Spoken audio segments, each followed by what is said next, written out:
আগাম শীতকালীন সবজিতে ভরা চুয়াডাঙ্গার ফসলি মাঠ। পরিচর্যায় ব্যস্ত সময় পার করছেন কৃষকরা। চাষিরা জানান, প্রতি বিঘা জমিতে সবজি চাষ করতে ৩০ থেকে ৩৫ হাজার টাকা খরচ করে ২৫ থেকে ৩০ হাজার টাকা লাভ করছেন তারা। আমাকে এখানে বাঁধাকপি, ফুলকপি সবজি আবাদ হয়, ভালো আবাদ হয়। ১ বিঘা জমিতে মোটামুটি আগাম কপি করতে পারলে ২০ থেকে ২৫ হাজার টাকা লাভ হয়। জেলার চাহিদা মিটিয়ে এখানকার সবজি যাচ্ছে ঢাকা সহ দেশের বিভিন্ন জেলায়। চাষিরা বিভিন্ন এলাকায় নিয়ে যায় এবং তারা লাভবান হচ্ছে। আমরা নিজেরাও বেশি, বাইরে থেকে ব্যাপারী এসে এগুলা কিনে নিয়ে যায়।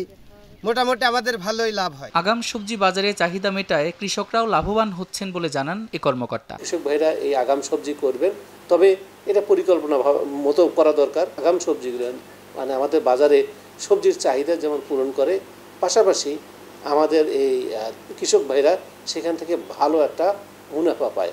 এবার রবি মৌসুমে চুয়াডাঙ্গার ৪ উপজেলায় ৮,৬৪০ হেক্টর জমিতে চাষ হচ্ছে সবজি। সময় সংবাদ, চুয়াডাঙ্গা।